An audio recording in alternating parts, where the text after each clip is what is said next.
সম্মানিত দর্শক শ্রোতা, আজকে আপনাদেরকে এমন একটি আমলের কথা বলবো যে আমলটি করলে দুনিয়াতেও লাভ, আখিরাতেও লাভ। আল্লাহর হাবিব সাল্লাল্লাহু আলাইহি সাল্লাম একদিন উবাই ইবনে কাবকে জিজ্ঞাসা করতেছেন, হে উবাই ইবনে কাব, তুমি কি জানো কোরআনের মধ্যে শ্রেষ্ঠ আয়াত কোনটি? তখন উনি বলতেছেন যে আল্লাহ এবং আল্লাহর হাবিবই ভালো জানেন। তখন আল্লাহ রাসূল সাল্লাল্লাহু আলাইহি সাল্লাম বলেছেন যে আয়াতুল কুরসি হচ্ছে কোরআনের মধ্যে শ্রেষ্ঠ আয়াত। কেননা কোরআনের মধ্যে আল্লাহ তাআলার যত গুণবাচক নাম আছে এবং সিফাত আছে সবগুলা আয়াতুল কুরসির মধ্যে আছে। আল্লাহর হাবিব সাল্লাল্লাহু আলাইহি সাল্লাম বলেছেন যে যেই ব্যক্তি সকাল এবং সন্ধ্যা আয়াতুল কুরসি পাঠ করল, অর্থাৎ সকালে আপনি আয়াতুল কুরসি পাঠ করলেন, সারা দিন আপনাকে শয়তানের কুমন্ত্রণা থেকে আল্লাহ তাআলা হেফাজত করবেন।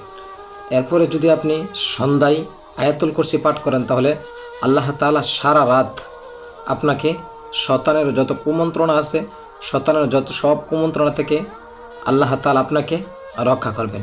বুখারী শরীফের মধ্যে একটি হাদিস আছে, ওমর রাদিয়াল্লাহু তাআলা থেকে বর্ণিত, যে কোনো ব্যক্তি যদি তার বাড়িতে চুরি হওয়ার সম্ভাবনা থাকে, অর্থাৎ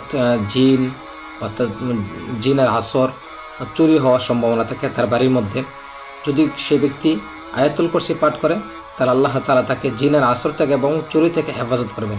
আরেকটি বিশেষ আমল হচ্ছে, যদি আমরা 5 ওয়াক্ত নামাজের পর আমরা আয়াতুল কুরসি পাঠ করি, 5 ওয়াক্ত ফরজ নামাজের পর যদি আমরা আয়াতুল কুরসি পাঠ করি, তাহলে সেই ব্যক্তিটা জান্নাতে যাওয়ার জন্য শুধু পার্থক্য থাকে কোনটা জানেন?